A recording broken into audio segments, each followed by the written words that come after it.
Hello everyone and welcome back to another video. Today we are continuing with Everyman Hybrid Explained by Nightmind. We are on part 3. If you haven't already, do subscribe to Nightmind if you'd like to see more of his content, and subscribe to me if you'd like to see more of my content. It does help the channel grow. So I was in the last one, I was kind of like complaining a little bit about not really having much of it explained, and it felt like I was being told about like what was in the videos and not really getting explained. But I was told in the comments that as we progressively get through more of Nightmind's videos that it gets explained more. Yeah, so I'm looking forward to that. Yes, I am wearing contacts. Will the contacts be a permanent thing in the videos? I do not know. If you guys like the contacts, leave a comment down below and let me know. And I will continue to wear them. I might continue to wear them anyways, but I just thought it'd be fun. I used to be a haunted house actor. I think I've mentioned that in previous videos. So I do enjoy spooky, scary skeletons. Spooky, scary skeletons. And so contacts are something I own, and yeah, I like the colored contacts. So yeah, we're just gonna continue here. I'm just gonna start.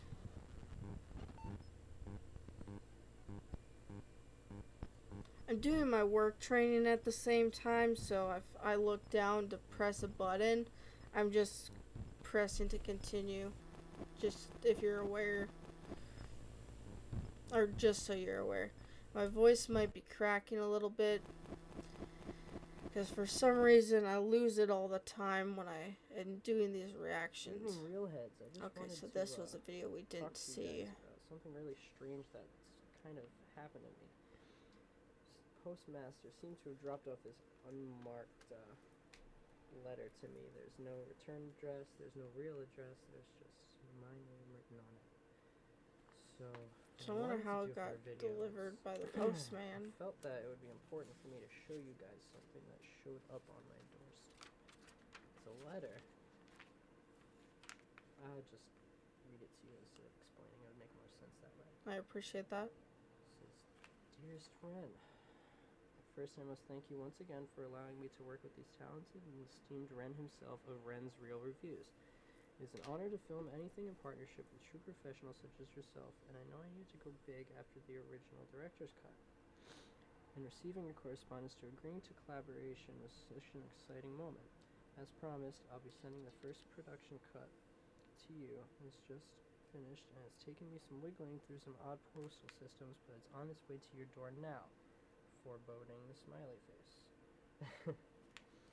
Director's Cut 2 above the tool shed was such a thrill to make, and I hope it was still as fun as you said it was for me. I can't wait until we collaborate again. Hey, maybe we can franchise this bitch, huh? You and me again and again. Regards, Thad Abbey. P.S. Time of arrival via post should be 10/9/2012. Be on the lookout. I hired an efficient delivery guy. Well, today is October 9th. And if you'll look with me here, it is pretty close to that time.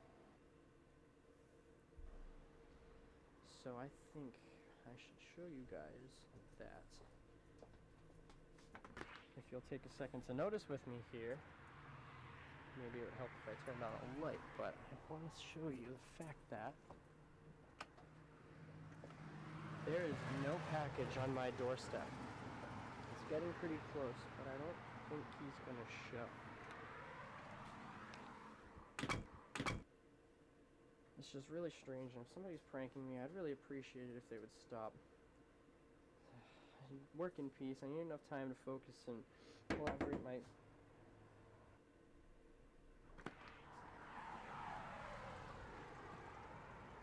Hello? Nothing.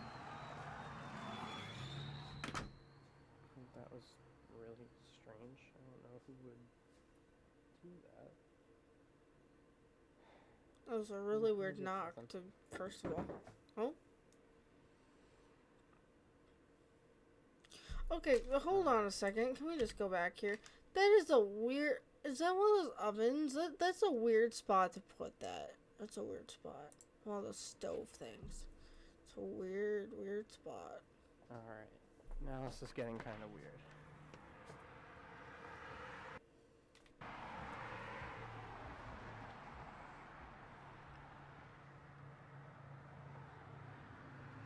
There's nobody here.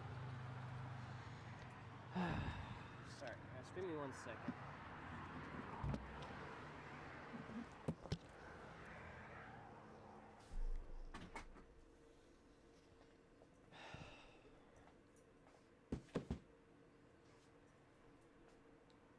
Well, I guess you guys can see that I just received a package.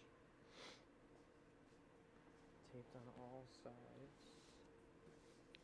Huh, nice touch. But maybe we should find out what's in this. You need to organize your drawer there. You just toss everything in there.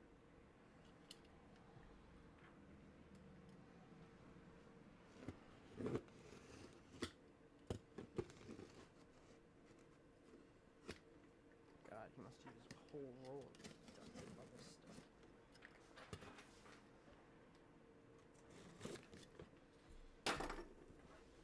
Alright, let's find out what's inside this thing. During Everyman Hybrid, the stock for purple duct tape must have went up outrageously. You didn't already lock your door? Can't be too sure. You should lock your door anyways.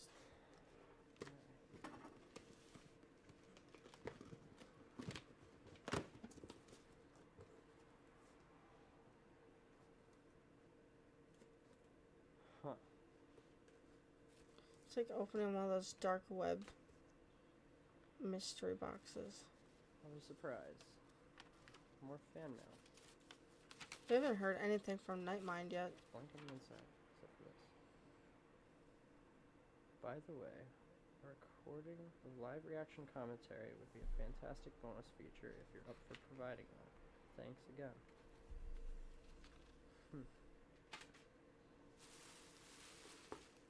Wow. You know, this is a pretty big box. I can only wonder what is in here. Huh. That could have easily gotten broken or scratched. Above the tool shed. Thanks again. Presented by Thad Abbey. Sorry, I'm having problems focusing tonight. Both with the camera and my thoughts. Now, this appears to be a Now, why are we in DVD of tiny some kind. video mode? Maybe it would do us some good to take a stab at opening this. Correct me if I'm wrong, but were we not just in big video mode?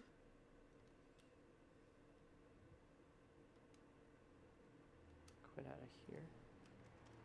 I had a controller just like that for my PS3. It glowed red. It was my favorite controller. Okay.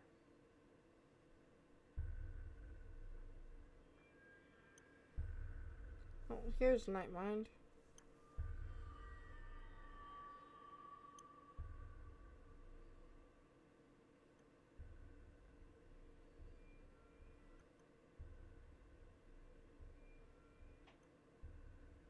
Playing with the video effects, I see.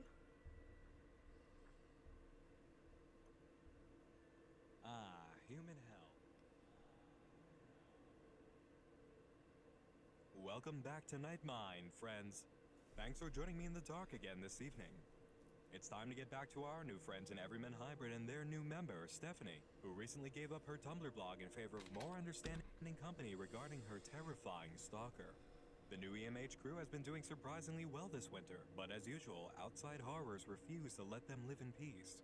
In an attempt to take back Axe's room from the monster in his closet, half of the crew finds themselves transported an impossible distance through even more impossible means, only to come back and find the portal is now gone. And while the guys have made a new friend in Stephanie, who's now removed from her prior danger, their old friend Jessie has lost her grandmother to a vicious animal attack the police are keeping quiet. Of course, something that keeps the crew from Jessie happens just as they remember to ask her about Dr. James Corenthal.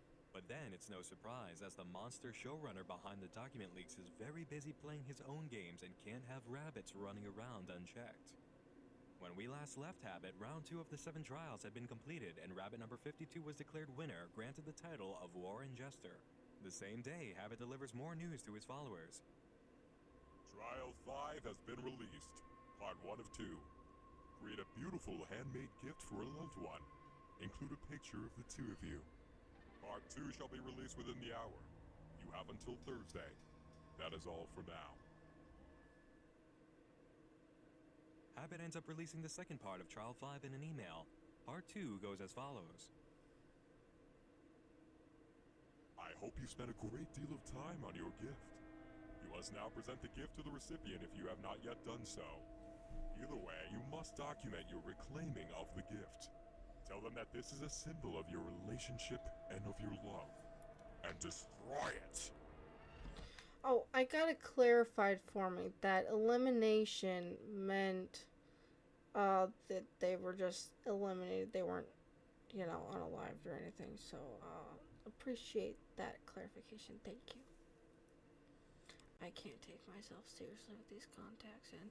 And they're like the big ones, too. Like, not the scleras, but like the slightly bigger ones and the normal ones that just cover your irises. They go a little bit over your irises, so they kind of look like doll eyes a little bit. I like that.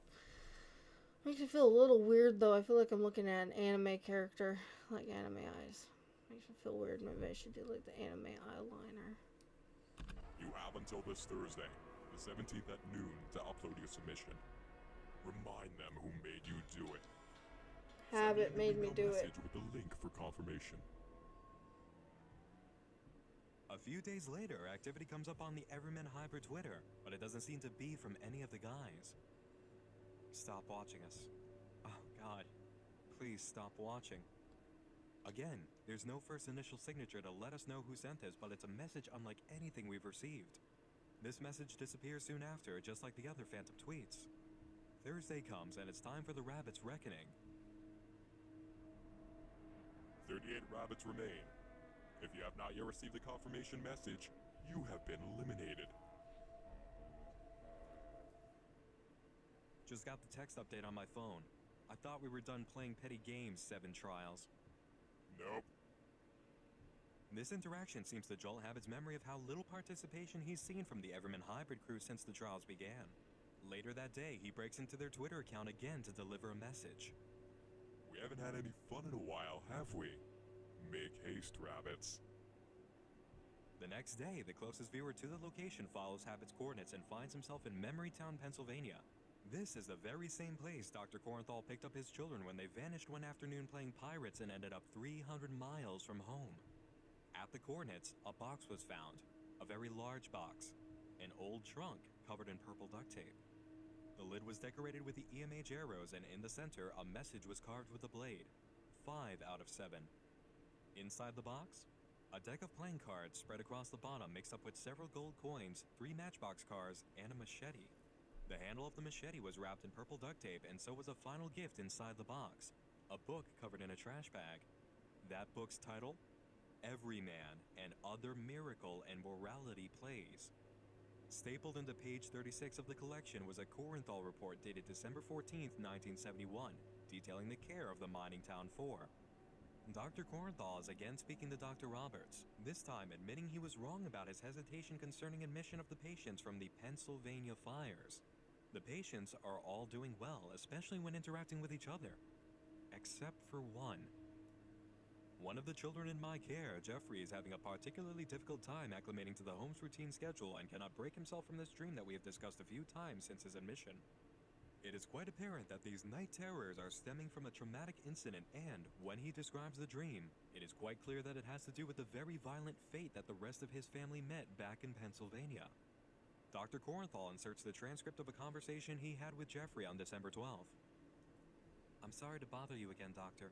I wouldn't want to worry you, but they said I had to talk to you because of my screaming. Yeah, when we were sleeping. Vinny and Steffi tried to help me when I woke up, but the others weren't happy. They were yelling and cursing at us. Evan eventually woke up too. They called us all bad names, Doctor. Oh, the dream? Yeah, it was about Mommy and Ellie again. Okay, Doctor. Oh, yeah, Daddy was there too. I remember going to his funeral, Doctor. Why was he in my dream? I have a little rose blossom from his funeral wreath. It's in my old room. His family's house was lost in the town's fires. He obviously doesn't recall or blocks it out. Never mind. Yes, the dream. You probably remember how it goes. It was last Christmas, again, and we were sitting in the living room. Ellie's was only a few years older than me. I wanted to be just like her, Doctor. She was so smart. She was going to go to college one day. She was writing something in a diary that Grandma had sent her for the holidays. No, Grandma wasn't there. She lived far away, so she mailed us our gifts every year. She was awesome, though, Doctor. She sent me a little red truck. I was picking up deliveries near the fireplace and the bed of the truck popped off.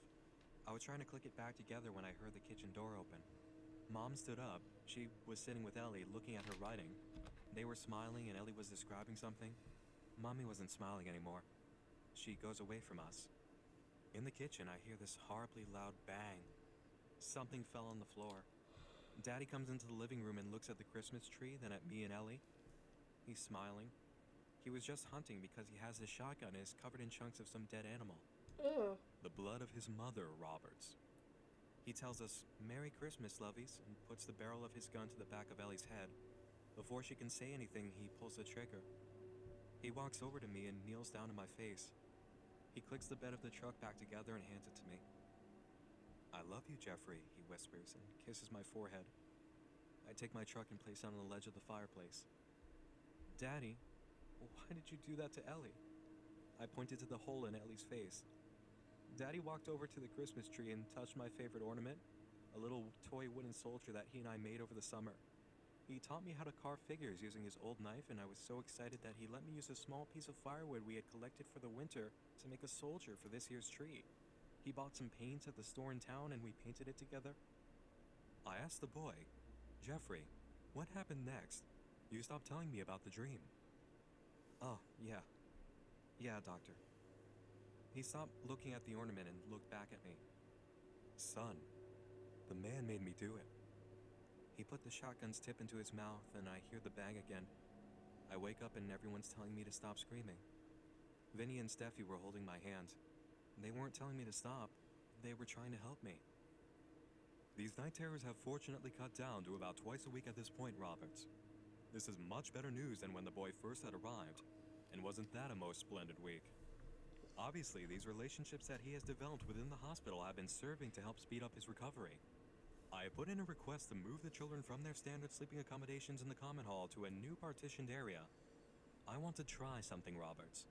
They are each lacking a true parental figure at this point. I think that may be all they need. Again, this document was found stapled to page 36 of a book called Everyman and Other Morality Plays. Page 36 is the beginning of the script for the Everyman play, and in examining the page we can see something is wrong. Characters have been added to the cast. The Voyeur, the Firebrand, and the Guardian. On the bottom of the next page, a note is visible from the picture taken at the scene of discovery. The Voyeur shall watch from an emotional distance, insisting upon maintaining their strength. The viewer who found the box, known as Look Behind You on the Unfiction forums, reported that several pages actually had extra character notes like this.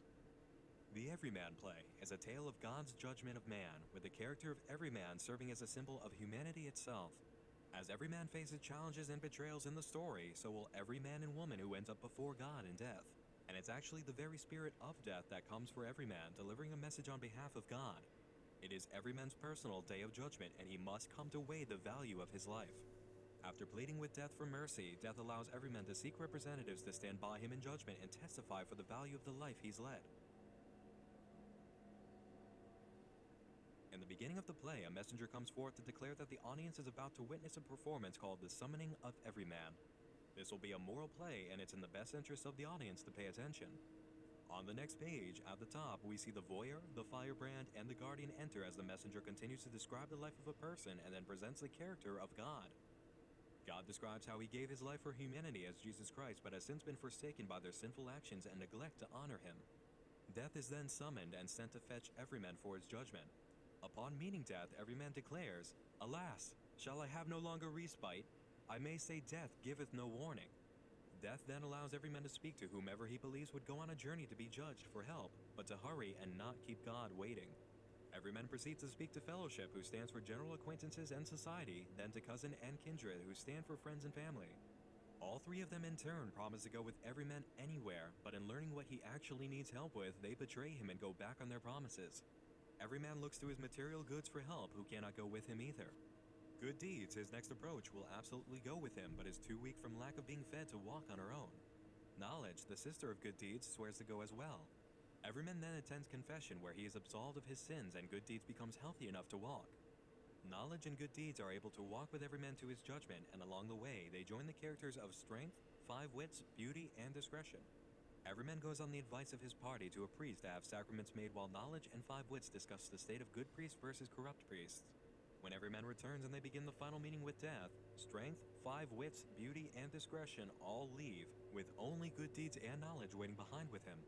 At the very last moment, Knowledge stays behind as well, leaving Everyman with only his good deeds to meet judgment from God. In conclusion, we receive a final message from a character called the Doctor, reiterating the message of the play. At the end of a person's life, there is nothing to save you from the judgment of God except for your good deeds. Over the course of this story, a side story is told through the characters of the Voyeur, Firebrand, and Guardian. After entering the play during the messenger's speech, we learn the Voyeur shall watch from an emotional distance, insisting upon maintaining their strength. During Everyman's meeting with Death, we see the Firebrand shall disregard obvious danger and assume the role of force. In speaking to Fellowship and informing him he needs help, we're then told the Guardian shall lose his heart and then his blood and fight to lose all he loves. Once Fellowship forsakes Everyman and has him begging for help, we're told the Voyeur shall remain idle to all who see, however busy he may be beneath. Everyman goes to his kindred and cousin, who refuse to help, and things get worse for the new characters. The Firebrand shall lead an offense as he might, only to succumb to the war within. The offense doesn't work out as we're foretold in that same sentence. Once Everyman's material goods tells him he won't be going to judgment, the Firebrand shall defect and self-immolate, no longer defining the two within. From here, as Everyman tries to revive good deeds, the Guardian shall defy a god only to be dealt a fatal blow. And during confession, the Voyeur shall swallow Justice's sword. Following the tragedy of the Voyeur, their world shall perish, their world shall burn. You too are on the same sinking vessel. And finally, the great flood shall wash away all the ash, readying the world for another greater cycle. Exit all. So, what does the Everyman play mean in conjunction with our characters? That's further complicated by the appearance of a few playing cards that were found within the box. Of all the cards in the deck, 7 were taken out and marked. Vinny is the Jack of Clubs with a very large eye drawn on his card. Evan is the Jack of Spades, holding both a dagger and a hatchet. Jeffrey is the Jack of Hearts with an arrow through one heart and the other crossed out. Stephanie is the Queen of Clubs, but her face has been scribbled out. The Ace of Hearts is named Doc. Man is the King of Diamonds, and finally the Joker, otherwise known as the Wild Card, is Habit. This information is absolutely meant to tell us quite a bit about what's happening with the EMH crew. After all, we know they're linked to Dr. Cornthal and his former family by the same name, so it makes sense that a box with objects reminiscent of a pirate's treasure would be found here. After all, Memory Town, Pennsylvania is where the kids ended up after being transported during their play about pirates. Habit needs us to know that in some way, the EMH gang are connected to the Voyeur, the Firebrand, and the Guardian. We also need to take into account the purpose of the playing cards as character and role details, but at this point in time there just isn't enough information or story progression to truly elaborate on the contents of Box 5. Just understand this, Habit knows things that we don't. He knows a lot more than he is letting on, and this is his way of telling us. It may also be his way of telling the EMH guys themselves, who Habit can see entering his Rabbit Warren's chat room after this. Yeah, I'm in the chat tonight. What the hell's the deal with that box? And yes, Habit's fully aware of the communications between the rabbits. He's known about it for a while, actually. You really think I'd waste my time in your chat? Pathetic imposters. Try harder. It seems that the discovery of Box 5 only increases the Hybrid crew's need to figure out just what is going on. A new video appears on March 21st called The Corenthal Connection. Jesse's back. The group visits their friend Jessie, who is doing alright in the aftermath of her grandmother's funeral. She's found a binder among her grandmother's things at the old house that mentions Dr. Corenthal. It mentions him a lot, actually, the entire way through. Okay, I'm gonna pause it real quick because I have something to say. So it said one of the characters would defy God. Would that be when Vinny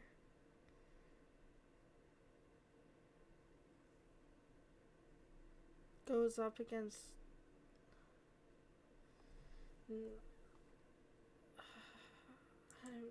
we'll get to it. We'll get to it. Jesse's mother's half-brother, and the binder contains not only journal entries from Corenthal, but a receipt for a storage facility and, in the very back pocket, a key. The group piles into a car and heads out to the storage container, number 401. Inside are some boxes containing a wide variety of things. Tapes, letters, a strange black device that keeps rumbling in Jeff's hand. Evan also finds a load of Magnum rounds in the box he's searching, as well as a really serious-looking knife. There's also an old wooden rocking horse in the corner that's already in motion. The guys pack up and prepare to leave when the door to the container comes down, sealing them inside. Evan goes to open the door, but neither he nor Jesse on the other side can release it. Alright, then Revan knows about it. They're gonna have to look for somebody. You're gonna have to go look for like one of the security guards or something. We're fine, we'll just stick it out in the dark. My phone's not working. Alright, hold on. Then you got the lighter, I'm gonna try the flashlight. Alright, I got one. Oh, jeez.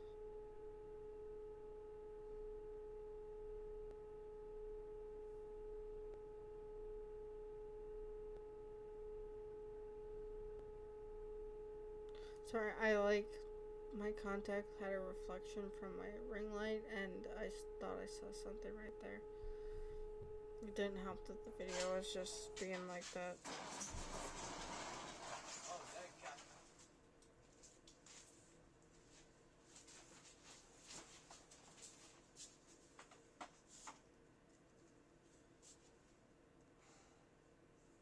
I'm so sorry, guys. I feel wrong.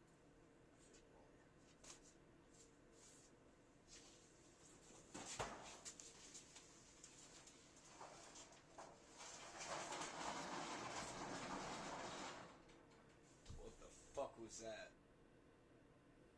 I'm not sure I can come up with anything that puts it better than what Evan just said. We haven't experienced anything like that before, and calling it shocking is just saying the least. Was that the man himself? Is this Dr. James Corenthal? Unless someone else had gotten a hold of his key, there can't be any other explanation. So, how does he manage to just walk in during broad daylight, no less, and not notice the group around him? We know this event isn't normal, but the distortion that gives the whole scene a shade of blue tells us something beyond understanding may be happening, especially in the wake of an appearance by Slender Man in the same room. Whoever this is, he's certainly hurt by his failure to help people he cared for, and the rocking horse seems to tie into that. It's quite an old rocking horse, old enough to be from the 1970s or 80s, and it seems worn down over time through use. In the video description, Jeff gives us his input on how the night ended. After the whole ordeal, we grabbed everything we could and left. We have a lot to sort through. And Vin's fine, by the way. But Evan's final statement sums up my feelings on the matter. Jessie opened the damn door with no problem moments after. She had no idea what we were talking about. Edit. Despite what Jeff says, I am not fine. I've got a headache that hasn't let up since last night.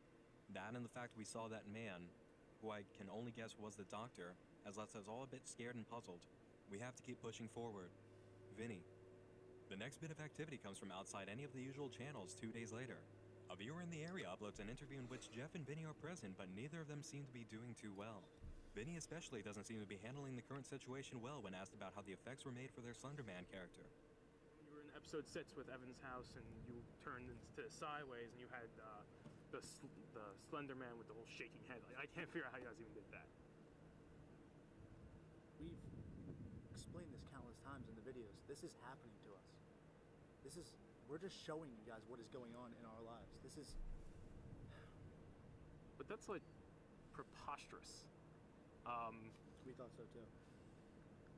I mean, you go from episode 3 with the pushing of the car and that. Okay, I'm just sorry, just gonna pause right there.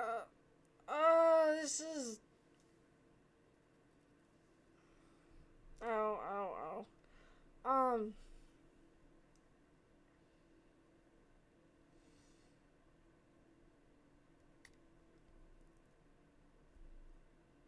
Do you guys remember,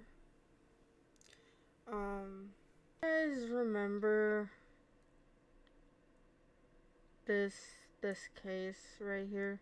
So, hearing that makes me think of the Slenderman stabbing that happened in 2014. And this happened in Waukesha. And Waukesha is not too far from me. It might be. I don't actually know exactly where Waukesha is, but it's in Wisconsin. I live in Wisconsin. I was born in 2001. So these girls were around my age. That's crazy. I didn't even realize that. But that's insane.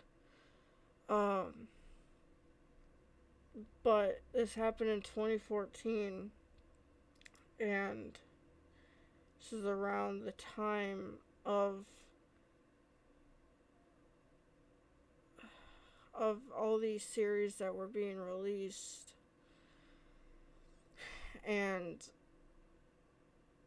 as much as you can love these series and stuff like that, it makes you wonder if they had like this effect on children and like young children, people like my age, from my generation, who were really into creepypasta, because like I was really into creepypasta, and the people who actually were like this, who thought this stuff was real. And then you have Vinny here telling someone in a video this is actually happening to us, and then you have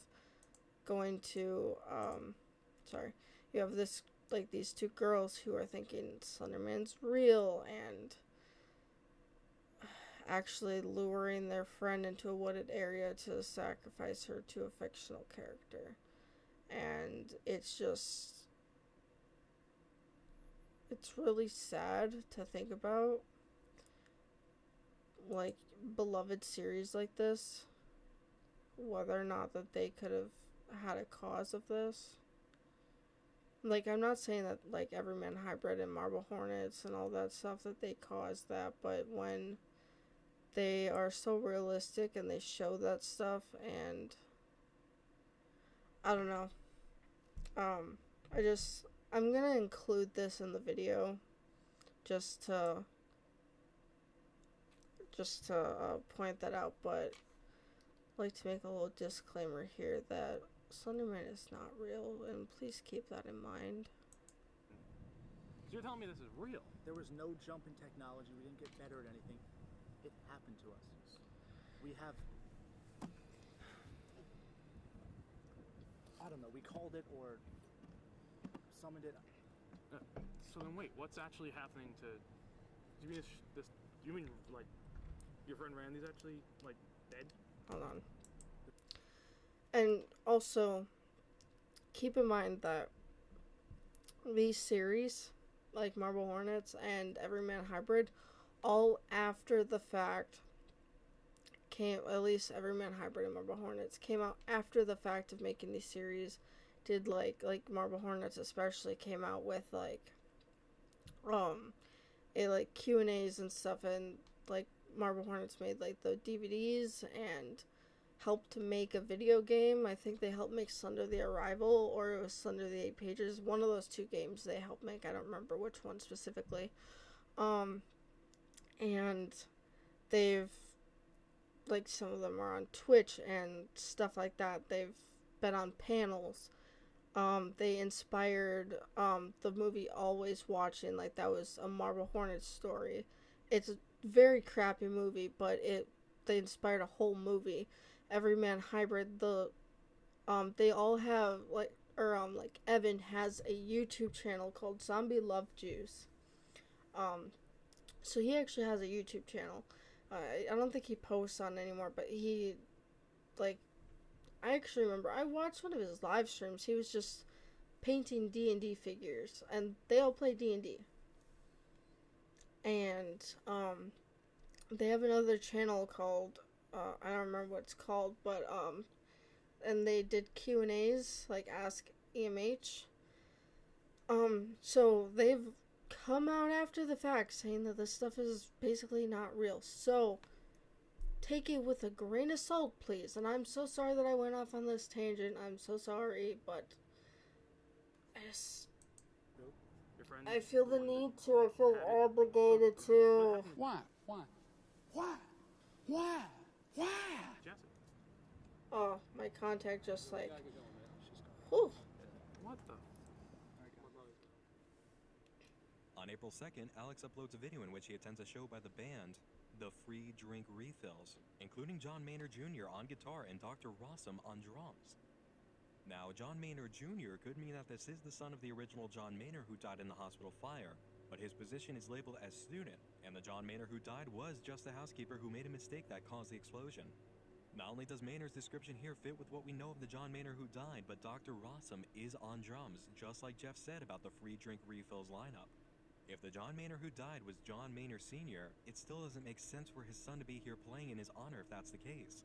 John Maynard at the hospital was just a housekeeper, not a staff doctor or nurse. And due to the tragedy, wouldn't the band name have been retired out of respect if the previous lineup had included John?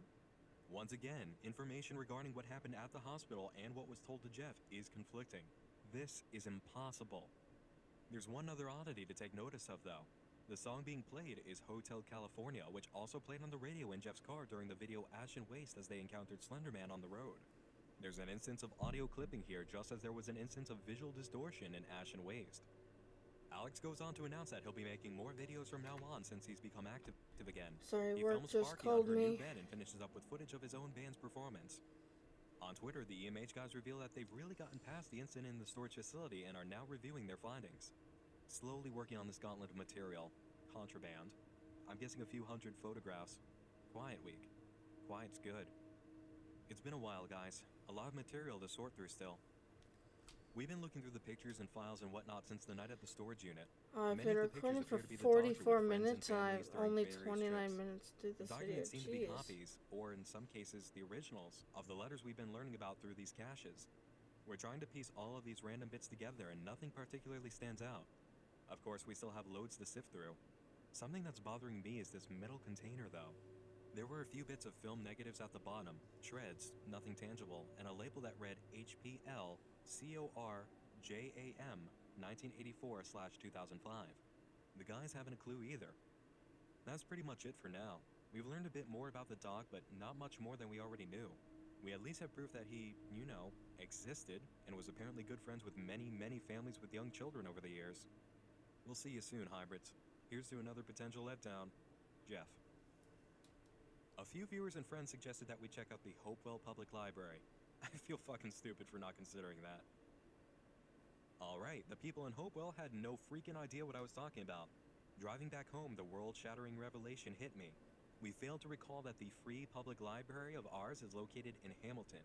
HPL? We're going tomorrow as they close at 8. Again, we feel so stupid for this obliviousness, but thanks to the tip-off, we may be onto something. We'll keep you posted. And to everyone's surprise, Stephanie updates her Tumblr on this day too. Well, hello universe. It's been a while. Jeff told me about our current library fiasco. They're going to go check out the one nearby tomorrow. I think Evan, Jesse, and I are going to, I don't know, watch movies, talk, make terrible food. Something lame but fun when they're gone. It'll be a decent change of pace. I must admit, I do miss you all. The next day, some good news finally arrives. The trip to the library actually produced something. You guys are incredible. Thanks for the tip-off once again. I'm going to meet up with Evan tonight and transcribe some notes. Should also have a new update via YouTube. Library trip. Hot damn. That update does arrive, tiled 1 step forward, 2 steps back. The guys realized after some viewer help that the serial number on the bottom of the microfilm canister actually did belong to a library. The Hamilton Township Library. Vinny explains that they've got to take a trip down to see newspaper records there when Alex appears. Go do that now.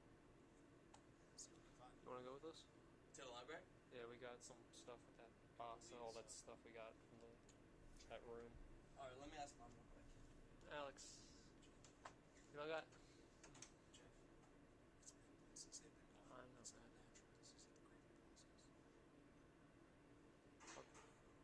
I'll talk to the doctor soon or something. I don't know, man. Alex, we don't gotta do this anymore. Just go get your stuff and we'll go right now. We're fine. It's Yeah. beautiful day It's right outside. around the corner. Can I go to the library? I don't know. I don't have tonight. It's getting late. Alex, we don't gotta do this. Just get your stuff. Sorry, guys. I'll go with it. Alex, it's 10 in the morning, man.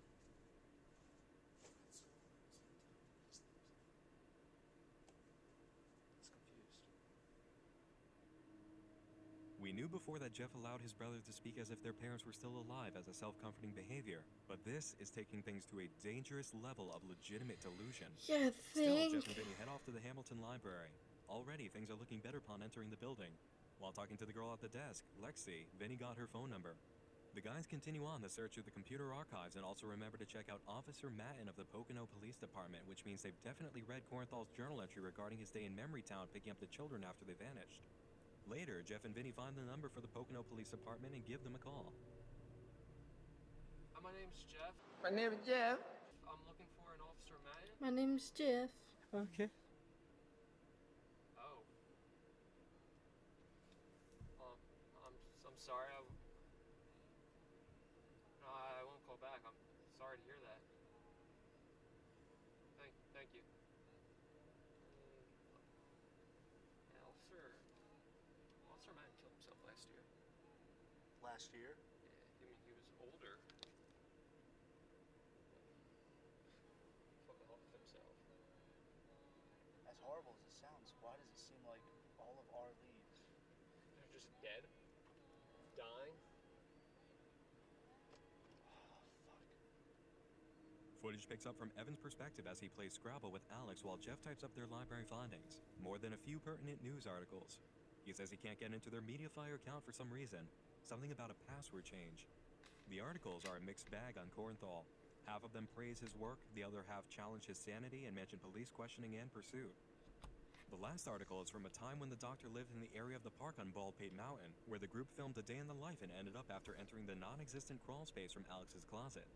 Evan picks up the odd device found in the storage facility and asks about it. Nothing too quiet. I don't know if you guys are fans of Saul, but this thing was Rick Tickety, and while I'm a huge fan of Saw. I love Saw. Saw is my comfort movie. I'm just weird like that. You okay over there, big guy? What do you mean it's back? What do you mean? Alex, you alright? Is Sparky still out there? I don't know, dude. Hold on. What's going on? Sparky? Alex goes to enter the shed, but Evan drags him back and blocks the door, taking a look around himself. You see Sparky? Come on, girl.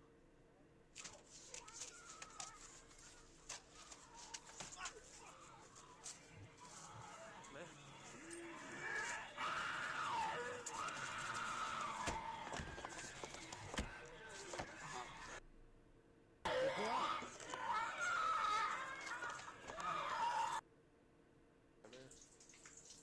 Yeah, let's did you see this? Did you see what happened to me?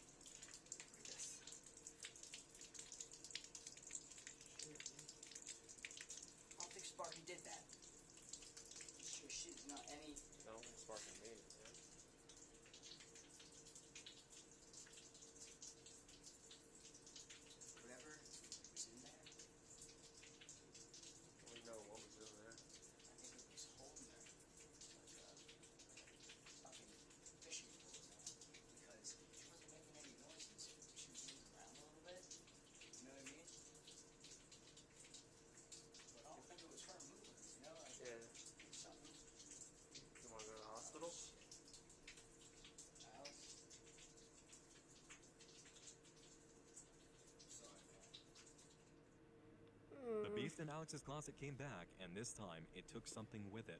But that's not the only disturbing takeaway from this footage. Do you remember what Evan said about the black box device? Saul, but this thing was Rick tickety, and while that certain incident occurred in the certain storage facility, so I don't know those things. If you remember the first box found by Green Feathers through the coordinates given to the guys and Stephanie, you might recall that it had a lot of different phrases and words scratched into its surface. One of those phrases? Rick tick tick goes the man in the woods. This device was going off like mad in the storage container before the Slender Man attack, and more than 8 months prior, we were told that the man in the woods causes that sound to be heard. This is a device for detecting Slender Man, and Habit knows about it. But then again, how could he not? It seems he's known about a very specific doctor for quite a while now, and if copies of some of the documents Habit has sent out were found among Kornthal's storage, that means Habit probably found them in Container 401, along with the black box device. In fact, something as cherished by Mining Town Jeffrey as his wood-carved Christmas tree ornament would have been kept by Kornthal after his child's death. It would make sense if the guys had found it among his belongings, but they didn't, because Habit had probably been there first and taken it, along with the original copies of the documents he's been sending. He knows about the device because he's had his hands on it. He's seen it before he even began sending out coordinates for his boxes, and knowing others might find Kornthal's storage at some point, he gave us a clue about what the device does well in advance. Habit has been inside this storage facility. He has gone through Kornthal's entire stash of documents, photos, mementos, and tools, and clearly took what he wanted. And what's more terrifying than this is the implication that comes from the clue about the sound the man in the woods makes. Habit wants us to know that he's been here, and what's more, he may have wanted the EMH guys to find the storage facility too. So That this seems definitely a help. convenient, yeah, right? At least we can figure something out. This could do it. Yeah, that was a little too convenient, wasn't it? Let's review what Jessie says just prior to this about Kornthal and her relation to him. I found this when we were cleaning out my grandmother's things, taking them home and whatnot. It had a lot about Dr. Kornthal. You guys seem to want to know a lot about him. You know more about him then? Yeah, he was my mom's half-brother. A lot of weird stuff that I don't really know what's going on, but And this was all compiled like that? Is that a map? yeah. We know from Jessie's earlier revelations in the video Cops Checked No Body that Kornthal is her mother's maiden name. We don't know if Rose was the biological mother of James or if he was her stepson by marriage, but doesn't it still seem odd that this binder full of information on Dr. James Kornthal would show up in her belongings? This binder, which had both a receipt for a storage facility and the key to that exact storage container in the back pocket where the rest of what seems to be all of the doctor's stuff was found? The guys are right. It is very convenient that the key just happened to be there, and a receipt that let them know precisely what the key was for and where to use it. On top of how convenient that is, let's not forget how incredibly odd it is that a storage container with what seems to be a dead man's belongings is still active. Someone has been paying the bill to keep that container open years after the doctor disappeared. And if Rose was paying for it, why would she bother to have all of his stuff in a container when she had some of it in her home anyway? We know from Kornthal's last entries in the binder that he rented the storage facility out himself. It's his, and it's been his for a while. He originally paid for it. Even if Dr. Kornthal had died and Rose got a hold of the binder from his possessions, why would she just continue paying for it to stay locked up? Out of a desire not to travel and take care of it herself? She has a daughter and granddaughter directly related to the man who could have been contacted to go collect his things. And if Dr. Kornthal was so good at keeping all of his old documents and journal entries together, how did it come to be that this binder with such neatly compiled information and the key to the storage container wound up together outside of that container? Look at how many pages Jessie is holding in that binder, laminated, ordered, absolutely loaded up. The amount of information in this binder suggests it's filled with documents from the storage container itself. There's way too much here for the doctor to have just been carrying this around, especially in a plastic binder. If he compiled the binder himself, it was something to be put away and taken out on occasion, not carried around constantly as a personal journal, especially when it's filled with journal pages created on He has a typewriter. point. You can't claim he carried around this binder and a typewriter for the sole purpose of keeping a diary. Even if he just chose typewriter font and printed it out on a computer, that still brings up the question of why he'd even bother printing the page and filing it away. He could just save the document right there to the computer. This binder absolutely looks like something he would have put together on his own and filed away with the rest of his storage. And you don't just put a key to a locker inside of that locker and shut it if you want to get back inside. Nothing about the existence of this binder or the location it was found feels genuine. It is too convenient from every angle. The only person we know of that had access to the storage is Habit. That much is very clear. He managed to get in and out, maybe even several times, and now the entire package of material needed to lead the crew directly to this place just happens to fall in their lap, key included? The place where Habit has obviously been and was using for his breadcrumb trail? No, this isn't genuine. Habit has something to do with the placement of this key, and most likely the binder itself. Everything about this feels like a setup where the master designer wants you to know he's directing the event. Habit has led Jeff directly on the path he needed before to start playing detective through the Land of Ash and Waste postcard and well-placed Corinthal documents. Why would he stop planting clues now when this is the method that's been working? All along, the master of leaking information on purpose and guiding things on a path has been Habit. He's been in Jeff and Alex's house. He's been in their accounts. He's been inside Corinthal's storage facility. He knows where to go for what he wants to accomplish, and he makes it happen without being caught. If a sudden clue or revelation feels too good to be true, you'd better start looking for the purple duct tape because you're probably going to find it. Except for the case of the binder, because by now the crew is fully aware of Habit's signature due to help from fans. Hybrids everywhere receiving boxes, packages, and letters marked by purple duct tape have done their part to alert the guys about this happening. It's not a bad touch to use a pink binder, though. That's a pretty close cousin to purple without being too obvious. Call it personal opinion if you want, but I just don't think professional psychiatrist Dr. James Corinthal is going to be using a pink binder to hold his life's work.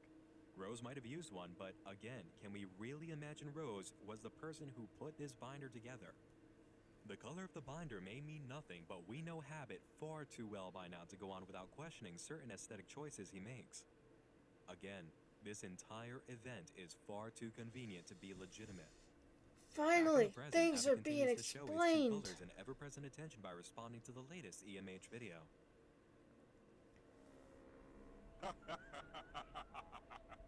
Oh, it appears that both of the brothers know a dead bitch.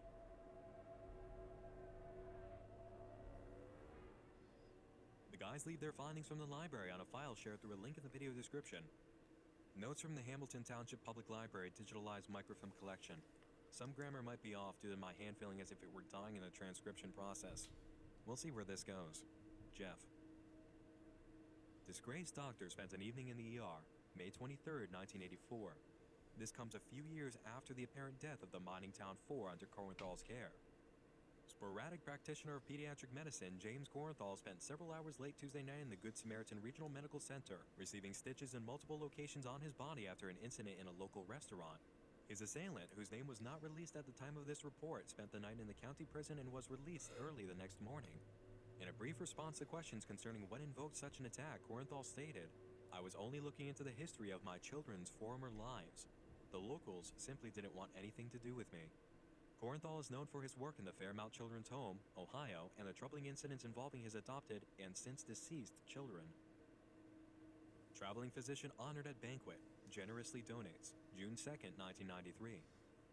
Hamilton Township Mayor Jack Rafferty honored Dr. James Corinthal Wednesday night with a banquet held at iconic Angeloni's Cedar Gardens in Hamilton Square. Corinthal, nearly crying, thanked the mayor and the community that supported Corinthal's ongoing, albeit unclear, research. Cedar Gardens sponsored and funded the event, bearing connections to the young patients the doctor was caring for at the time.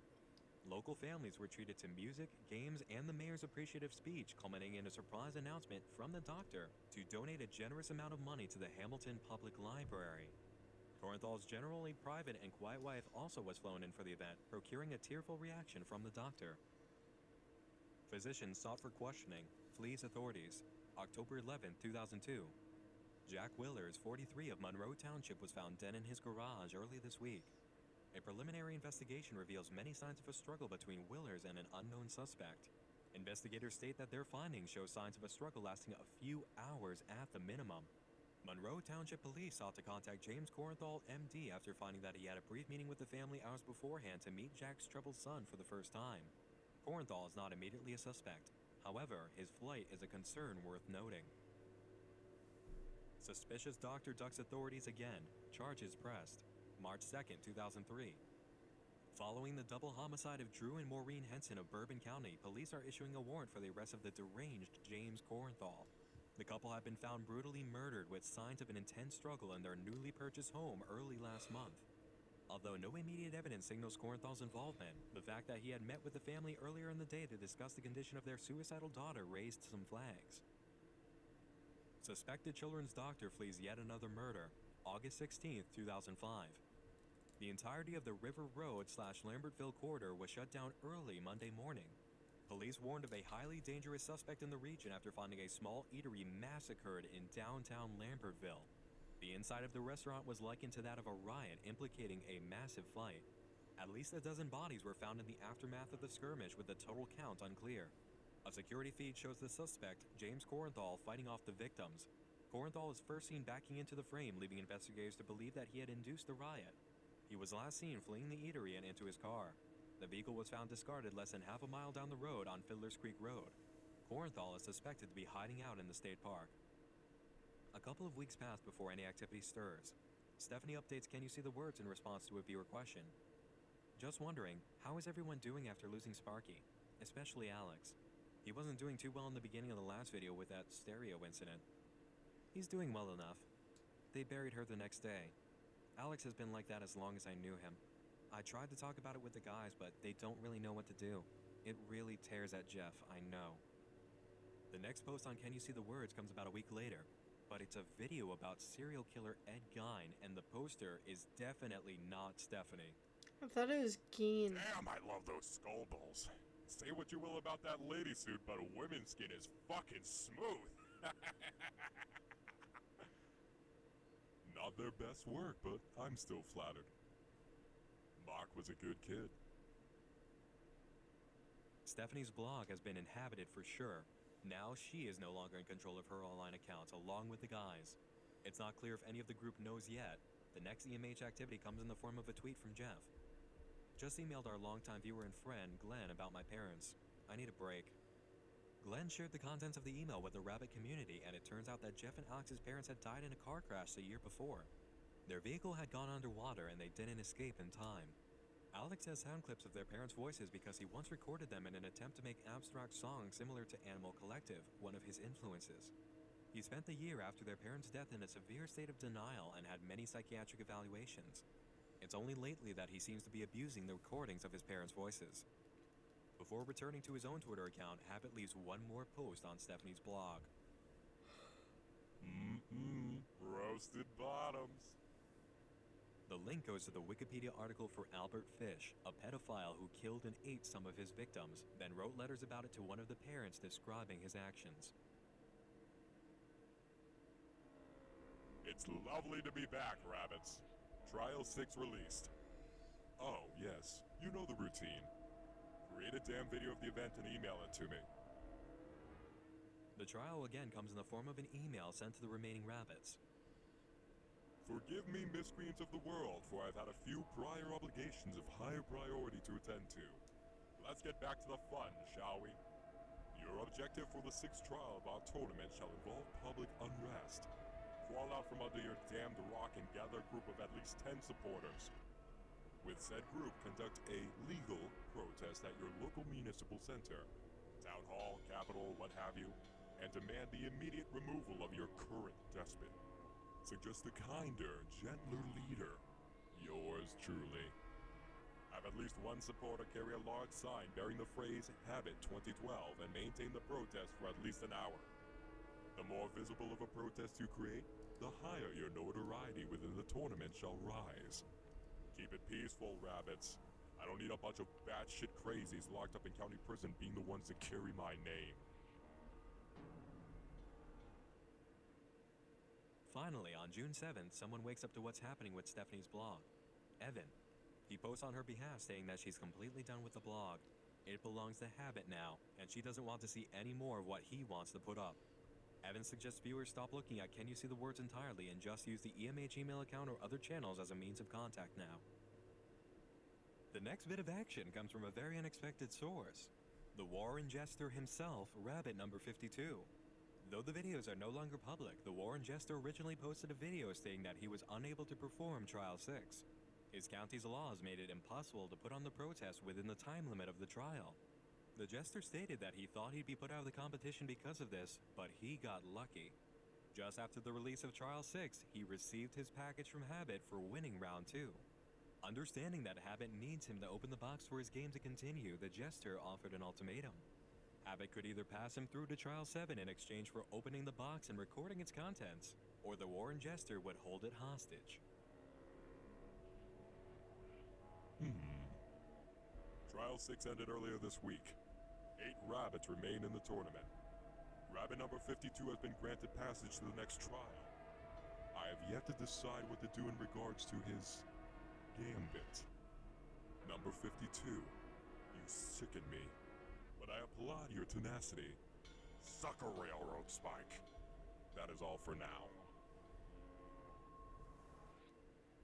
That night, a new video was uploaded by the Jester in which he and his roommate were attacked by an unseen assailant. The scene ended with Rabbit number 52 laying face down in his porch near a poster that stated, "Habit made me do it." Within a few days, a new video appeared showing 52's roommate tied up on a couch with loud music playing nearby in a dark house. Toward the end of the video, someone entered, turned off the music, picked up the camera, and walked slowly towards the captive roommate. Number 52 replied back with a video expressing that he woke up in the morning after the attack to a discovery. On his pillow, someone had left him a railroad spike and a note. "Sorry I took your box. Force of habit. Regards." Rabbit number 52 tore the house apart but couldn't find the round 2 prize. Now that we've had our fun, why don't you tell them the truth, number 52? The Warren Jester posts a video obeying the command. He confesses that he never had the box to begin with, but everything else was real. His roommate is gone, the note and railroad spike were really left behind, and all he has left is a plea for the fellow rabbits. Vote for him to either continue in the trials or vote him out because he's too nervous now to decide on his own. The remaining rabbits will choose number 52's fate through a simple vote. Rabbit number 52 has been removed from the trials due to a vote of 6-1. The Warren Jester has not been heard from since. Just a few days after this event, Habit resumes his desecration of Can You See the Words with an extremely interesting post. An excerpt from the diary of an adorable little girl named Dawn. Met her in 57 if memory serves. The post seems to be a complete reproduction of the diary entry with spelling and grammar mistakes throughout. Dawn describes how she and her parents were watching TV when her mother said the tall man in the suit was outside again. Dawn's father called the police, and when they arrived, he stepped out to talk to them. In the midst of conversation, there was a sudden loud bang and a police officer fell through the window, his stomach seemingly cut open. An officer near her father was shooting out the window at something unseen but was cut down when a knife flew into his head. Another officer rushed outside but was decapitated by a scary smiling man. It wasn't the man in the suit though, not the one her mother was scared by. Dawn's father grabbed her and ran upstairs. On the way up, they heard her mother screaming and Dawn's father hid her in the closet, telling her to be silent. The scary smiling man came up behind him and stabbed Dawn's father straight through the chest. He then grabbed his head and twisted it with a loud snap. The smiling man was all red and bleeding from several holes in his body but didn't seem affected. He told Dawn they were going to see the tall man in the suit and she could write about everything that happened that day. He took her to the park where she saw the man and ended the diary by saying how happy she is when she sees him. Habit's next post is titled, "Johnny Boy had a lot of will, but they all break in the end." It comes from the perspective of a man named John who is being tortured by Habit into writing the story of how he came to meet the monster. Every time John disobeys, Habit cuts off another piece of his body. As he breaks down, he describes how his son Aiden had been telling them of a tall man he kept seeing, a tall man without a face. At first, he didn't believe his son, but on the day he and his wife finally saw the tall man, Habit broke down the door and came in. The tall man was wearing a suit and he left with Aiden. The boy just followed him out of the home. Habit took John and his wife to the basement where he tortured and abused her in front of him for 5 days. She only managed to survive that long due to the presence of the tall man. As John describes it through his torture by Habit, he's the reason I can still type and the reason I don't pass out from the pain. Somehow he keeps me awake. His stare is almost soothing, like morphine. He must be a demon. The suited man gave the same treatment to his wife Julie until even he couldn't keep her alive any longer under Habit's torture.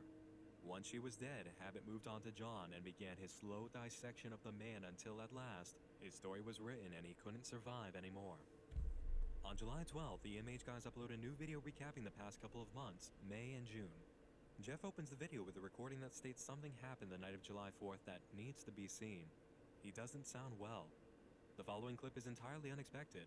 A close-up shot of what seems to be the monster from Alex's closet and the video, Ashen Waste, which recently killed Sparky and tore up Evan's arm. It hangs over something just as pale as its own skin, then pulls it away, revealing it was a body. The legs are what we see being dragged off scene. This apparently happened in June, according to the next clip of Vinny and Jeff. Everyman Hybrid is a lot darker than what I originally thought it was. Like, I knew it was dark, but I didn't think it was this dark. Jeez. Okay, let's continue. They know for a fact that this is what they saw at the high school in Ashen Waste and state the video was emailed to them by Habit. No text, no subject, just the video, with no audio. Up until this point, nothing has been happening since Sparky's death.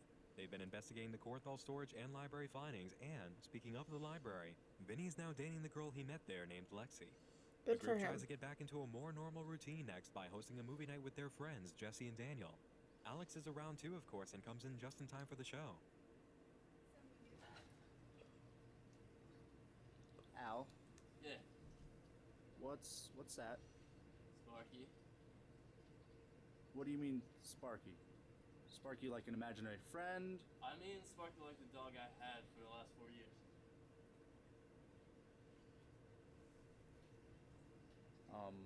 Jeff. Oh boy. What the fuck was that? Dude, I've told him. I fucking told Jeff 1,000 fucking times to take his brother to a goddamn doctor or to a fucking hospital or something. Okay, hold on. So, I remember when I was watching Everyman Hybrid, and I questioned him and Jesse, and it was just like, oh, Jesse's just a friend. This doesn't look like a friendly thing. This looks like they're in a relationship. When you're a guy and you're friends with a girl, do you just wrap your arm around her? Is that a normal thing that you do? Please, any guy watching this video, can you please let me know in the comments, is that a normal thing that you do with a female friend? I just want to know. Is that a normal thing, or is that something you do with a girlfriend? Because I thought that that's something you do with a girl that you're interested in. Like, you know, you're at the movies and you just go like, oh, I'm just gonna casually wrap my arm around your seat, and, you know, this is my hint that I like you.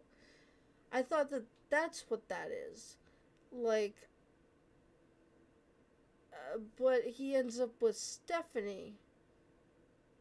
So, I'm very confused. Please, anyone who can clear that up for me, please. I would like to know, is this, like, are they a thing? Or are they just friends? And 2, if you're a guy and you have a female friend, do you wrap your arm around her shoulder, or is that a no-no? I just want to know. Because, I mean, if you do have a girlfriend, and then you have a female friend, and then you're wrapping your arm around your female friend, that seems like a no-no to me. But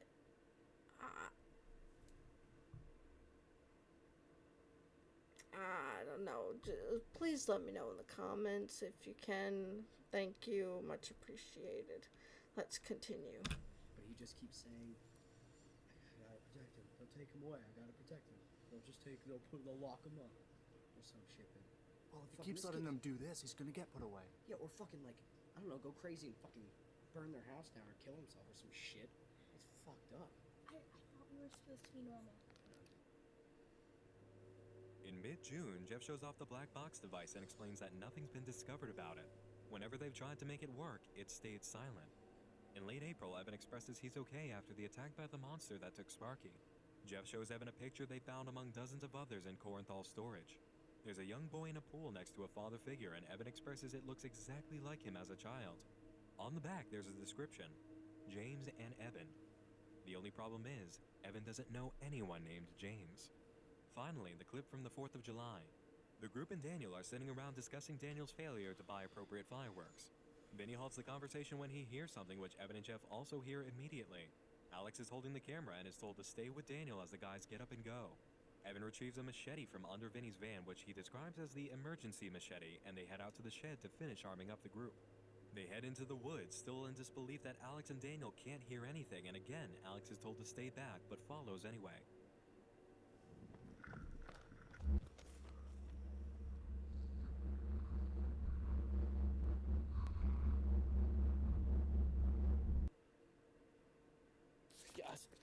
Guys, I saw it. You gotta go back. What is that? You gotta go back right now.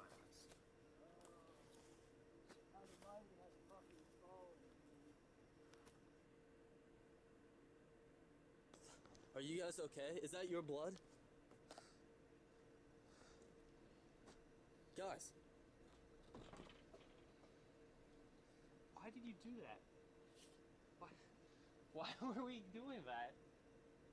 That's not what we were looking for. We knew damn well that wasn't what we were trying to kill. Close enough. It was a deer. It was a fucking deer. I tried to pull you off and you fucking punched me in the face. You shouldn't have tried to pull me off. Why were we doing that? It was like I was watching it. I wasn't. Well, what the hell did we do?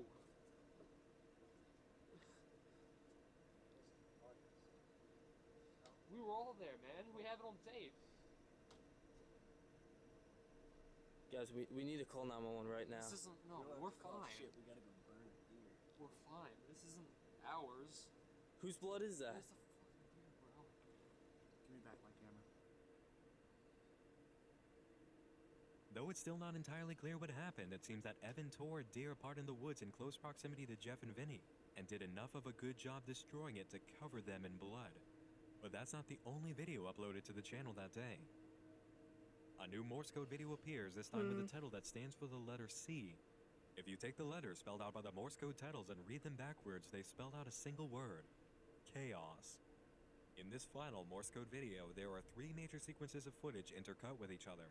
The video is presented with an intro of Jeff and Alex playing the opening chords to Who Could Win a Rabbit. And as the 3 major sequences play, there are a few extra clips added in, and the ending holds more footage of the group underwater at night, seemingly in a pool judging by the bright lighting above them. The most easily understood segment. Sorry, I keep pausing. I did go back through the Everyman Hybrid videos, and if there's any clips or any part of the video where the sound is muted, or there's no audio, or there's the songs that are supposed to be there aren't there, it is because I removed them to eliminate the copyright. I just didn't want that many copyrighted videos on my channel, because that was 7 videos with copyright, and it doesn't look very good. So it's unfortunate, but yeah. Consists of the group discussing Alex's monster after the night of July 4th. It seems to be ignoring them or running away whenever they appear, but is always after Alex. It's had way too many opportunities to attack them out in the open and tear them apart, but doesn't seem to be taking advantage. Vinny offers an explanation. The monster won't go near them because it knows that Slenderman has already staked his claim. As Vinny and Jeff put it, they must be tainted goods, and Evan is disgusted at the thought of something having its hands on them. The next sequence, slightly less coherent, is of Jeff having an outing with his parents while they were still alive, discussing how they'll build a nice cabin in the area once Alex is out of middle school. And finally, the main thread of the video, which has perplexed the majority of viewers for a very long time. I'm going to play the clips together in its full sequence, including subtitles, so there's no mistake in what's being said.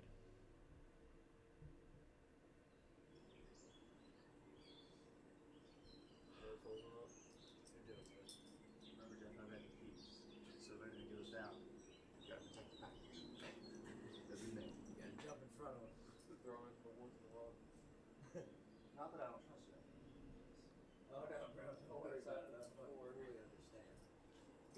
fuck out of it. It was fucking sour. Yeah. Fucking home sweet home. Only one thing missing. That would be Steph. Anyone seen her? No, I haven't seen her lately. I was wondering about that too. Don't know if that's a good thing or not. Ever seems to want us together. 19 years go by, we forget. And for a moment I thought it was all real. Like, no idea that we were even looking for it, you know? Like, and then just when you start feeling like, you know, I can get used to this, comes back for briefing, and that's when you know, well, shit's about to be announced. So I guess we'll see her soon enough. Well, I've had a warning the past couple weeks.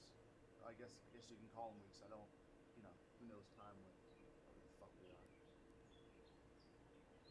But, something big is gonna happen, gentlemen. I can feel it. Ever ambitious. Yeah. I just don't know what. It's not a good thing. Those fucking things I see it. Could never get used to that. That was mild stairs. I say let him watch. He wants to have his little game. Exactly. He wants to have his little game, let it happen. Speaking of games, I got some news for the Habit. He's starting to make this fucking contest or some shit in a couple of months. I think it's gonna have something to do with us, but I know. Why? I don't know. I don't know what he's looking to do. It gets more and more elaborate. It's not the same. You know why that is.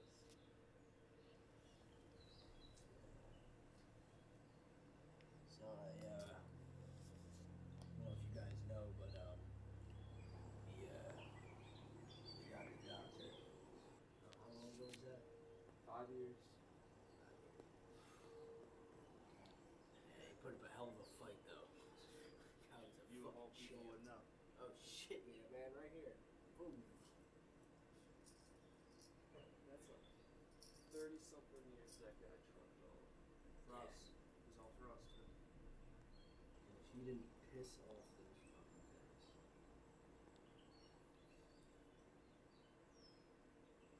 Went down with the bang, eh?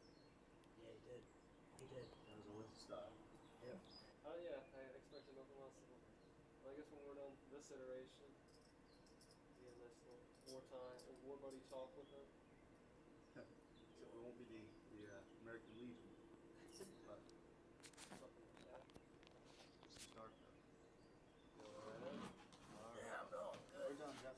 Listen, if I could have the keys, You can, we'll unlock when we get back to the... you right back keys again. Just get the fucking keys, Jeff. To begin dissecting what we've just seen, I'd like to play back one specific segment of the conversation we've just heard. Well, I guess when we're done this iteration, me and this little war buddy talk with him. What is an iteration? By definition, an iteration is the repetition of a process or utterance.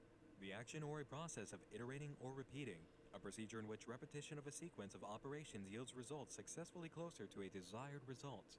Simply put, it's one round of a cycle that continues until it has met the end goal. In a song, the repetition of a chorus would be an iteration of that chorus. An actor repeating a monologue, trying it out again and again, would be reiterating that monologue, getting it memorized and fine-tuned until it's perfect and can be performed to satisfaction. The Everyman Hybrid crew we see here, including Stephanie off-screen, is a much more aware and experienced group in regards to every last impossible thing happening than our usual characters. These guys know what's going on. They've known for a long time now and are just going through the motions. Evan says he learned from habit that in a few months he'll be starting a contest which turned out to be the 7 Trials. Add in the way Jeff speaks about this iteration, and Vinny sense that something huge is coming, and it's easy to see that the time this conversation takes place, the group we're watching here and the group we've seen over the entire series so far exist at the same time. They're clearly apart, but they exist together. Or perhaps they don't. Not fully. Let's listen again to what Vinny said about this place. Well, I've had a warning the past couple weeks. I guess you can call them weeks. I don't, who knows time with whatever the fuck we are. Wherever Vinny, Evan, and Jeff are, they are removed from the natural progression of time, but are completely aware of their current predicament shown throughout the series. Whether it's because they're experiencing it alongside our current character versions or are aware they're about to become them doesn't matter. This group is the original Evan, Jeff, and Vinny. And what's more, these guys know everything about their time as Dr. Korenthal's adopted children. 30-something years that guy trumped all. For us. It was all for us, too. For 30 years, the Doctor fought for them.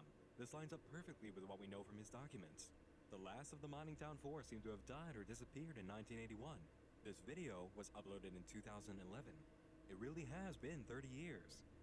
The crew remembers Korenthal entirely. They know who he is, and they can even detect what happened to him outside of their current placement. Evan can also feel Habit and can sense what he's doing. It gets more and more elaborate each time I see him. More elaborate each time. The next iteration. Full memory of the Doctor and knowledge of what's to come in a timeline where these guys don't have a clue, even after they've shown us how much they know. There's a true sense that these guys have learned and gained experience over the course of 30 years without aging. Finally, it all comes together. The Everyman Hybrid crew is stuck in a cycle of repetition outside of their control. This cycle consists of iterations in which they seem to be reset in a new situation. No prior knowledge of their last life and no guarantee that they'll meet up with each other again. It may even be that they're not strictly destined to meet up again. Vinny says during the clip, "Never seems to want us together." Each incarnation has so far resulted in failure for reasons that are not explained but have something to do with Habit's constant interference, and each grand plan he concocts for the new iteration is more elaborate than before. They know it because they've seen it. They've met Habit on more than one occasion.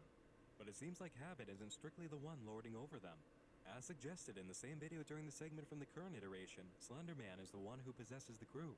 Remember that even though we don't see her here, Stephanie is a part of this cycle, and in her confession about how she lost her family, she said the man responsible was the one she'd been seeing since she was a baby.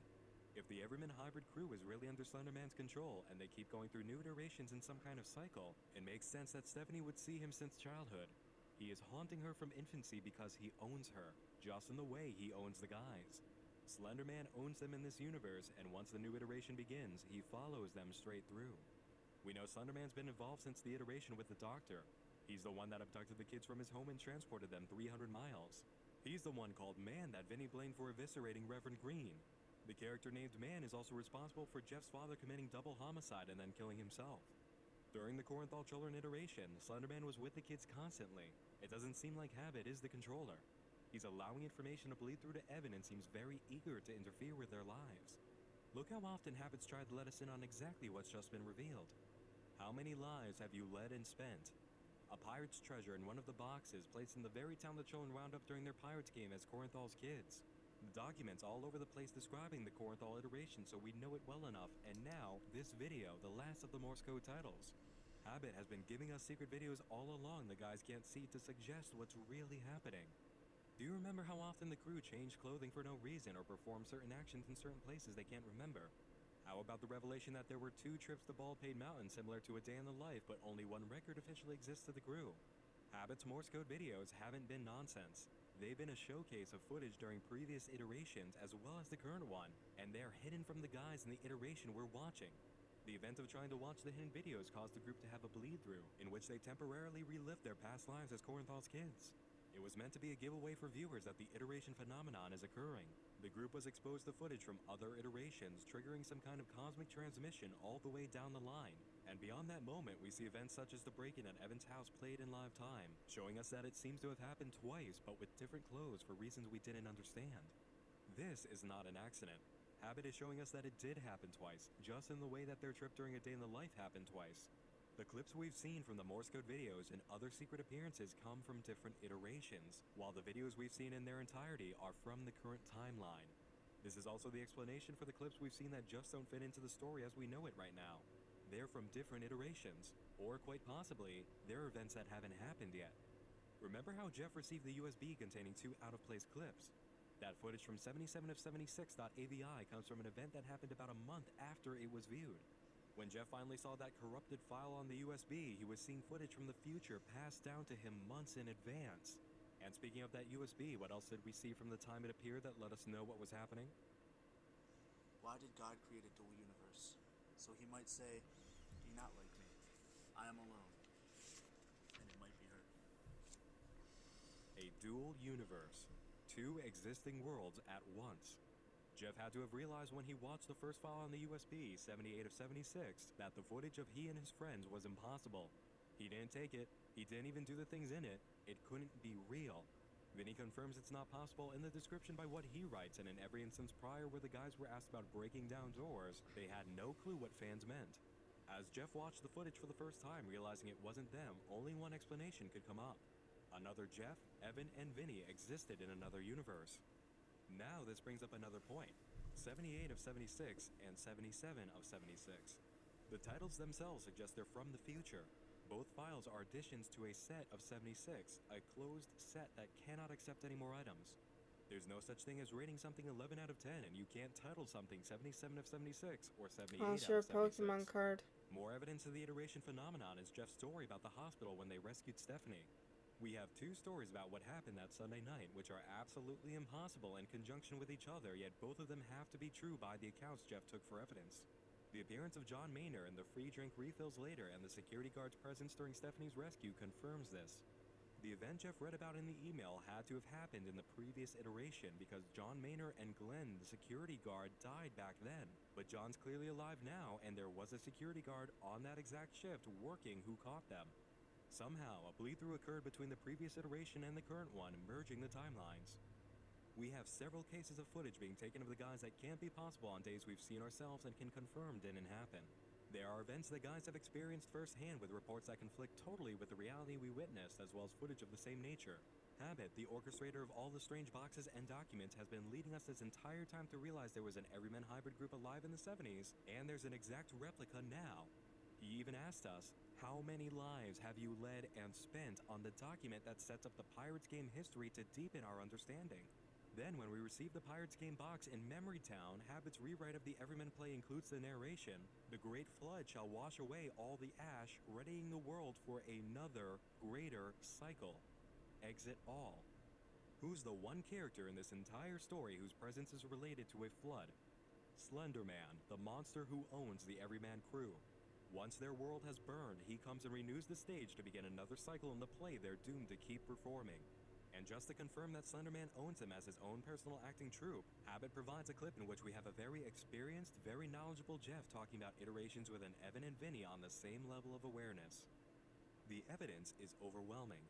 Our Everyman Hybrid group is stuck on a cycle of repetition that's been going on for what may be decades. Each time they fail to break the cycle, a new iteration is started with the reincarnated versions of Evan, Vinny, and Jeff completely unaware of their previous lives. What we have been watching is an iteration, possibly even more than one. After all, we started with one set of hybrids that, when faced with a real Slenderman, ended up wearing entirely different clothes doing the same exact thing, which does suggest a universal shift to a new iteration. And if the titling in the files on the USB Jeff has refers to iterations as well, it means that the guys who stepped through Alex's crawl space to Baldpate Mountain entered a brand new iteration. After all, they lost all their stuff halfway through the journey, and when Evan got home, his knife was lying on his bed, like he'd never even touched it.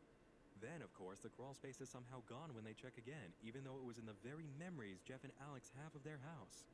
Evan remembered the crawl space too. With all three of them having seen it, how could it be gone as if it never existed? There's more to the clip from this alternate universe that needs to be addressed, but it can't be done quite yet. The final Morse code video brings as many questions as it does answers, and not all of them can be delivered right now. We know what is going on, but we don't know how or why or for how long. It's still not entirely clear if the different iteration clips we've seen come from the future or the past, if the group around the candles exist at the same time as their iterations, or are the same group waiting for the next one. And we don't know how many times we may have seen the universe reset during the series itself. The rules aren't clear. We don't know what the goal of an iteration is, how the group keeps failing, and under what circumstances a full reset occurs. And finally, it's unknown what stake Habit has in the chaos he's trying to generate through helping us see the truth. But he's certainly adamant about making it happen. I'm afraid that's all the time we have for tonight. Sorry, I didn't want to pause during that. I will let Nightmind finish real quick. Our search for answers will continue in Everyman Hybrid Explained Part 4. Alright. If you've enjoyed Part 3, you can let me know by clicking the like button. Go Make sure you catch the subscribe next to iteration Nightmind. of the series as soon as it airs by hitting the subscribe button as well. You can comment if you'd like to share your thoughts on EMH or the story of the lives you've led and spent. Your feedback and support is extremely appreciated. I'm also on Twitter and Tumblr for those who'd like to catch the latest news and clues about the future. Thanks for joining me in the dark this evening. Once more, I'm Nick Nocturne, and just like a vicious cycle, I'll be seeing you again real soon. Sleep tight. Alright, so that was Everyman Hybrid Explained Part 3. So I didn't really talk much during that last portion because I was just taking that all in, like, something explained, like, finally, but it wasn't entirely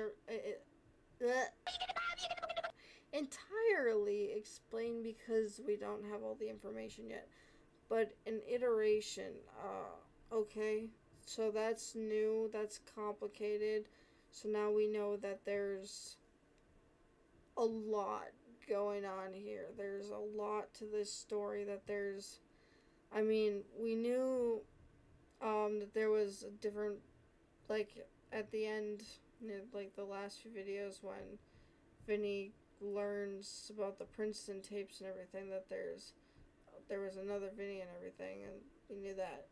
But now we know that there's different timelines and that they jump to a different universe and stuff like that, different iteration. Going through the crawl space or something like that, if that's what he just confirmed. So that's interesting, and that's new to me, and I'm very confused, and I don't know what to think. But I'm very glad that I'm finally getting things explained, and whew, that was a lot to take in, and I really thoroughly did enjoy that. But I'm sorry I didn't talk much. I was just taking in all that information. And also these contacts are really hurting my eyes. My eyes are very dry. I have chronic dry eyes. Jeez. Let me know your thoughts on this. Did you guys learn anything new? I love hearing your thoughts. But I look forward to part 4 because I'd like to learn more about this. That would be very interesting to see what else Nightmind has to share with us. Anyways, I hope you all enjoyed. Socials will be in the description below. If you have not yet subscribed, we would love to have you here on the channel. By we, I mean me. Help the channel grow. Hit that notification bell so you're notified when I upload next, when the next part of Everyman Hybrid Explained comes out, or any other reaction that I do, or any other gaming video that I do comes out. Like if you enjoyed, comment your thoughts.